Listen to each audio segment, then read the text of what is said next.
जय हिंद मेरे प्यारे बच्चों। मैं अमित गोयल आपके अपने LWS सोल्जर्स पर आपका स्वागत करता हूं। तो आज की वीडियो में हम समझेंगे कि 20 में से 20 नंबर कैसे लाएं। देखो, मुझे भी पता है कि 20 में से 20 नंबर लाना टफ है, लेकिन बच्चे लाते हैं। हमारे जो स्टूडेंट हैं वो बच्चे लेके भी आए हैं XY ग्रुप में 20 में से 20 नंबर लेके भी आते हैं। ऐसी बड़ी बात भी नहीं है। 70-18 तो बहुत बच्चों के आते हैं, लेकिन 20 में से 20 भी आते हैं। तो हम ऐसी ऐसी क्या चीजें फॉलो करें इंग्लिश में कि जिससे हमारे अच्छे नंबर्स आ सकें इंग्लिश में। और मैं इंग्लिश की बात कर रहा हूं, ऐसा नहीं है कि एयरफोर्स की बात कर रहा हूं, नेवी में भी, एनडीए में भी फॉलो होगा, ये CDS में भी यही फॉलो होगा। आप टेंशन ना लें, इंग्लिश इंग्लिश होती है। ऐसा नहीं है कि सब्जेक्ट वर्ब एग्रीमेंट एयरफोर्स में अलग है और नेवी में अलग है और SSC में अलग है। थोड़ा लेवल का फर्क होता है, नंबर ऑफ क्वेश्चन का फर्क होता है, चीजें बेटा वही होती है इंग्लिश में। थोड़ा मैथ में थोड़ा अलग अलग होता है। मैथ मानता हूं नॉन टेक्निकल और टेक्निकल अलग अलग होता है, लेकिन इंग्लिश में Y ग्रुप हो चाहे X ग्रुप हो, टेंशन नहीं लेनी है आप। तो आओ समझेंगे, वीडियो को लास्ट तक देखना है। और भाई शेयर भी कर दिया करो वीडियो को, लाइक और कमेंट तो होना ही चाहिए, लेकिन शेयर भी कर दिया करो। ठीक है बच्चों, चलो चीजों को समझते हैं कि चीजें है क्या है। सबसे पहली, ज्यादा लंबी वीडियो नहीं बनाऊंगा मैं, टेंशन मत लेना। देखो, सबसे पहले क्या है, इंग्लिश में आपको सिलेबस कंप्लीट करना होता है। सिलेबस, अगर आपका सिलेबस कंप्लीट नहीं है, सबसे पहले आपको सिलेबस कंप्लीट करना है मेरे प्यारे बच्चों। अगर आपने सिलेबस ही नहीं किया है, मान लो आपने SVA नहीं पढ़ा है, टाइम एंड टेंस नहीं पढ़ा है, कंजक्शन नहीं पढ़ा है, जब आपने चैप्टर ही नहीं पढ़ा है, तो आप बताओ मॉक टेस्ट कैसे लगाओगे, प्रीवियस ईयर क्वेश्चन कैसे लगाओगे। मैंने देखा है कि बहुत सारे टीचर्स ये भी कह देते हैं कि मॉक लगाओ। अरे भैया, मॉक तो तब लगाएंगे जब हमारा सिलेबस हो जाएगा कुछ। हाँ, मैं मानता हूं कि 100% सिलेबस नहीं हो पाएगा, कभी वो कभी नहीं हो पाता है। कम से कम 70 से 80% आपका सिलेबस हो जाता है, तब आपको मॉक लगाने की जरूरत होती है। तो मेरे प्यारे बच्चों, सबसे पहले आपको सिलेबस करना है। अभी हम देखेंगे सिलेबस में कौन कौन से टॉपिक मोस्ट इंपोर्टेंट हैं जिससे आपका काम होगा। फिर आपको मॉक टेस्ट लगाने होते हैं बेटा। सिलेबस खत्म हो जाए तो आपको मॉक टेस्ट लगाने हैं, कहीं से भी लगा सकते हैं। अगर आप एयरफोर्स की तैयारी कर रहे हैं तो एयरफोर्स के लगाएं, नेवी की तैयारी कर रहे हैं तो नेवी के लगाएं, एनडीए की तैयारी कर रहे हैं तो एनडीए के लगाएं। फिर आपको क्या करना है, अगर आपको PYQ मिल जाए कहीं से, जैसे कि SSC के तो मिल जाते हैं, एनडीए के मिल जाते हैं, एयरफोर्स के नहीं मिल पाते हैं, तो अगर आपको PYQs मिल जाते हैं तो उनको लगाएं। PYQ बहुत इंपॉर्टेंट होते हैं, ये आपको पता होगा। मॉक टेस्ट लगाने के अपने कई सारे फायदे हैं। इसका टाइम का पता लगता है कि टाइम मैनेजमेंट हो रहा है कि नहीं हो रहा है। हमें यह पता लगता है कि पेपर में क्वेश्चन कैसे आते हैं। हमें यह पता लगता है कि हम कहीं ऐसा तो नहीं है कि वैसे क्वेश्चन कर लेते हैं लेकिन कहीं मॉक में आते हैं तो। और एक टाइम टेबल का पता लगता है, टाइम से लगाना है। मॉक जब लगाना है बेटा, टाइम से लगाना है। ये नहीं है वहां पे आपको 20 मिनट मिलेंगे एयरफोर्स में, 20 मिनट में 20 क्वेश्चन करने हैं, तो ये नहीं है कि आप आधा घंटा ले रहे हो, उसी में 30 मिनट ले रहे हो। तो टाइम का मैनेजमेंट होना है, टाइम का ध्यान रखना है। जब मॉक लगाने बैठो तो टाइम लगा के। ठीक है मेरे प्यारे बच्चों, तो सबसे पहली बात तो एक आपका सिलेबस होगा, तभी मॉक लगा पाओगे, तभी PYQ कर पाओगे, है ना। और मेरे प्यारे बच्चों, ये आप जानते ही हैं कि 20 क्वेश्चन आएंगे एयरफोर्स में, 20 क्वेश्चन आएंगे, 20 मार्क्स के आएंगे, ये भी आपको पता ही है, और 20 मिनट मिलेंगी। ये सारी बातें आपको पता है। और एक वीडियो मैंने आपको ये बना रखी है कि X ग्रुप का 70 नंबर का पेपर होता है, Y ग्रुप का 50 नंबर का होता है। 70 नंबर के में 1 घंटा मिलता है, 50 नंबर के में 45 मिनट मिलती हैं। सारी बातें हो चुकी हैं। X ग्रुप का पेपर हो या Y ग्रुप का पेपर हो, 20 नंबर की इंग्लिश आती है, 20 मिनट मिलती है आपको, और 20 ही क्वेश्चन होते हैं। ठीक है, और मैंने आपको ये बता रखा है कि इंग्लिश में होता क्या है, और चीजें समझेंगे कि कम से कम बेटा 10 से 11 क्वेश्चन ग्रामर के होंगे। 10 से 11 जो क्वेश्चन होंगे बेटा, वो होंगे ग्रामर के। बहुत सारी चीजें मैं समझाऊंगा इस वीडियो में, समझते रहना बस। और 4 से 5 क्वेश्चन जो होंगे वो होंगे वोकैब के, और 3 से 4 क्वेश्चन जो होंगे वो होंगे अनसीन पैसेज, अनसीन पैसेज के होंगे। अब क्या होगा, एनडीए में क्या होगा, ये 10 हो जाएंगे, ये 10 हो जाएंगे, ये 5-6 हो जाएंगे, और भी चीजें बढ़ जाएंगी, चीजें वही रहेंगी लेकिन। ठीक है, उसमें फिलिंग द ब्लैंक्स भी आ जाते हैं, एनडीए वगैरह में PQRS भी आ जाते हैं। और एयरफोर्स में ध्यान रखना, एक एक्टिव पैसिव भी आएगा, एक जो है ग्रामर में ही आएगा, एक पैसिव वॉइस आएगा, एक नरेशन आएगा। ये सारी बातें आपको पता होना चाहिए। सबसे पहले सिलेबस पे टारगेट करना है कि सिलेबस क्या है, और सिलेबस के हिसाब से हमें चीजें पढ़नी होती है। अब मैं आपको बता रहा हूं कि टॉपिक कौन कौन से पढ़ने हैं, कौन कौन से टॉपिक इंपोर्टेंट हैं आपके लिए इंग्लिश के लिए। सबसे पहले बेटा, एक तो सब्जेक्ट वर्ब एग्रीमेंट होता है, ये आपको बहुत ही ढंग से पढ़ना है। इसी को बोलते हैं सिंटेक्स। सब्जेक्ट वर्ब एग्रीमेंट कह लो या सिंटेक्स कह लो या सब्जेक्ट वर्ब कंकर्ड कह लो, सबका अलग अलग नाम है, नाम अलग अलग है, चीज एक ही है। एक आपके पास टाइम एंड टेंस है, मोस्ट इंपोर्टेंट चैप्टर है टाइम एंड टेंस। इंग्लिश में टॉपिक पढ़ने ही पढ़ने हैं। एक में सबसे पहले तो मैं अपना फेमस भूल ही गया, जो मेरा फेमस है वो तो मैं भूल ही गया।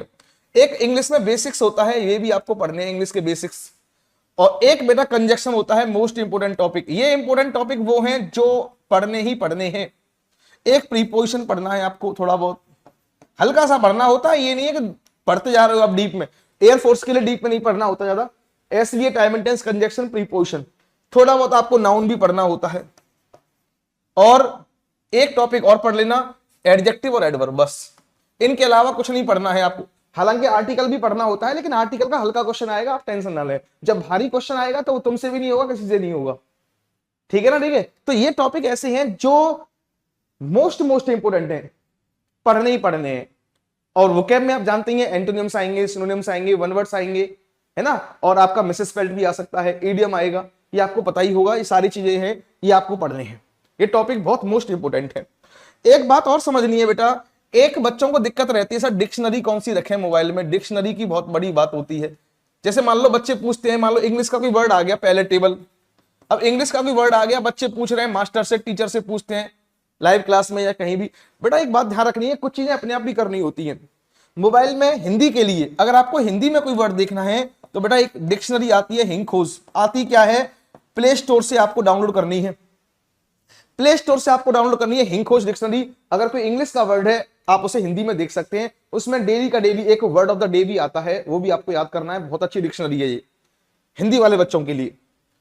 जो इंग्लिश मीडियम वाले बच्चे हैं, इंग्लिश टू इंग्लिश समझते हैं, उनके लिए बेटा एक लॉन्ग मैन की डिक्शनरी आती है। एक लॉन्ग मैन की डिक्शनरी आती है, इसमें इंग्लिश टू इंग्लिश, जैसे पहले टेबल है तो इसका एक्सप्लेनेशन इंग्लिश में ही होगा। लॉन्ग मैन की डिक्शनरी बहुत अच्छी है। वैसे ऑक्सफोर्ड की भी अच्छी होती है, मैरियम वेबस्टर की भी अच्छी है, डिक्शनरी बहुत सारी हैं, लेकिन लॉन्ग मैन की अच्छी होती है, मैंने यूज की है, आप भी यूज करें, अच्छी होती है लॉन्ग मैन की। और हिंदी के लिए ये इंग्लिश के लिए हो गई, ये इंग्लिश के लिए हो गई, और हिंदी वालों के लिए हिंग खोज। और जो बच्चे दोनों को समझते हैं वो दोनों को डाउनलोड कर सकते हैं, बहुत अच्छी डिक्शनरी है ये आपको समझना है। ये सबके मोबाइल में होनी चाहिए, सारी चीजें हैं आपके मोबाइल में। ओला भी है, उबर भी है ना, ब्लिंकिट भी होगा आपके मोबाइल में, जोमेटो भी होगा, इसको भी कर लें। एक बच्चों को दिक्कत ये आती है सर बुक्स कौन सी ले लें, बुक्स इंग्लिश के लिए सर बुक कौन सी ले लें, बुक। एक बात ध्यान रखनी है, पहले हमें वो चीजें कवर करनी है जो टीचर ने पढ़ाई है, जो टीचर ने पढ़ाए हैं नोट्स, पहले वो कवर कर रहे हैं। अगर वही कवर नहीं है तो काम नहीं चलेगा। और एक बात ध्यान रखनी है मेरे प्यारे बच्चों, एक बुक लेनी है, एक को 4 बार पढ़ना है, एक को ही 10 बार पढ़ना है, 10 बुक नहीं लेनी है। कोई नहीं पढ़ता 10 बुक को, एक बुक लेनी है, एक को ही 4 बार पढ़ना है, 10 बार पढ़ना होता है, बार बार पढ़ना होता है। और बेटा पढ़ाई जो होती है वो डेली की होती है। आजकल का ट्रेंड ये है कि 4 महीने या 4 दिन या 3 दिन या 3 महीने या 2 दिन बच्चे खूब पढ़ेंगे, 3-3 घंटे, 4-4 घंटे, 6-6 घंटे, 10-10 घंटे, 12-12 घंटे पढ़ेंगे। लेकिन फिर क्या होता है, 2 महीने बाद फिर वो थम जाते हैं, हल्के पड़ जाते हैं, फिर वो पढ़ाई छोड़ देते हैं या 1-2 घंटे पे आ जाते हैं। आपने देखा होगा हमने खूब पढ़ाई की, अब चल रहा है मान लो नवंबर, पेपर है मान लो अप्रैल में, मान लो ऐसे ही मैं कह रहा हूं अप्रैल में पेपर है किसी भी चीज का, आपने नवंबर में, दिसंबर में, जनवरी में, फरवरी में खूब पढ़ाई की, लेकिन फरवरी में आते आते लास्ट फरवरी में और मार्च में आपने पढ़ाई छोड़ दी, तो कोई फायदा नहीं हुआ इसको पढ़ने का, मामला खराब हो गया ये मान लो। क्योंकि बेटा आप पढ़ रहे हो तो पढ़ और भी रहा है कोई, आपके कंपटीशन में बहुत सारे बच्चे हैं, जब आप सो रहे होते हैं 11-12 बजे तो और भी बच्चे पढ़ रहे होते हैं। कंपटीशन बहुत तगड़ा है, ये भी आप जानते हैं कि कंपटीशन जो है इंडिया में आज के जमाने में गवर्नमेंट जॉब लेने के लिए बहुत कंपटीशन है ना। तो आपको ढंग से पढ़ाई पढ़नी पड़ेगी। पढ़ाई तब तक करनी है जब तक हमें मुकाम हासिल ना हो जाए, तब तक पढ़ाई करनी होती है ना। अब सुने, अब आपको बुक कौन सी लेनी है। जो बच्चे कमजोर हैं, हल्के बच्चे हैं, इंग्लिश को पहली बार पढ़ रहे हैं, पहली बार देख रहे हैं, समझ में कम आती है, बिल्कुल हल्के बच्चे हैं, लूसेंट की बुक ले सकते हैं। वैसे लूसेंट की बुक मैं कभी प्रेफर नहीं करता हूं, लेकिन स्टार्टिंग में कर सकते हैं। परफेक्ट की बुक आती है वो भी ले सकते हैं, परफेक्ट की बुक आती है। एक नीतू मैम की बुक आती है इंग्लिश की, वॉल्यूम फर्स्ट करके आती है ग्रामर की, वो भी आप ले सकते हैं, बहुत अच्छी बुक है। ठीक है, तो अब सर तीनों में 3 बुक बता दी आपने, तो तीनों में से कौन सी लेनी है, तो नीतू मैम की बुक ले सकते हैं, बहुत अच्छी बुक है। इंग्लिश ग्रामर के लिए, बुकैब के लिए भी उनकी अच्छी बुक है। तो उस बुक को आप प्रेफर कर सकते हैं वॉल्यूम फर्स्ट को, अच्छी बुक है बेटा, वो उस बुक को ले सकते हैं, उस बुक से पढ़ाई करें।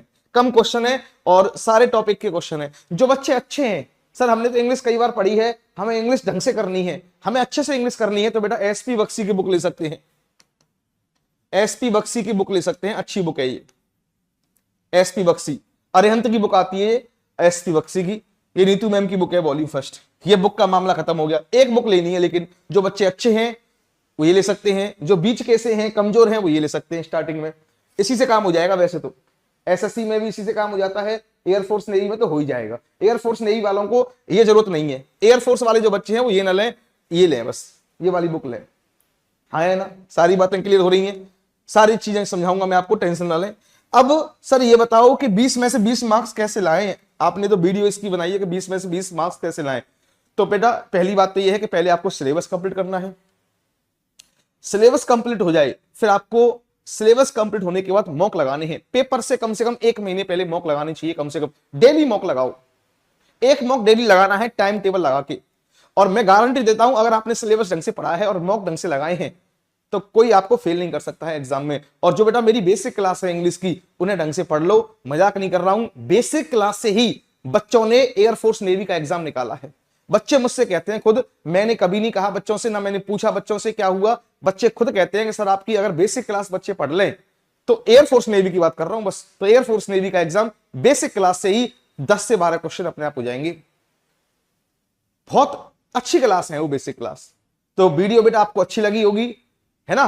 तो मैं आपसे बस यही चाहता हूं कि मेहनत आप ही को करनी पड़ेगी, मेहनत करें और अपने माँ बाप का, जो अपने माँ बाप हैं, आपके माँ बाप हैं, उनकी आज्ञा का पालन भी किया करो और अपने माँ बाप की सेवा करें और अपने माँ बाप का जो सपना है उसे साकार करके दिखाएं। ठीक है भाई, तो मिलते हैं नेक्स्ट वीडियो में, तब तक के लिए अपना ध्यान रखें, ख्याल रखें। जय हिंद, जय भारत।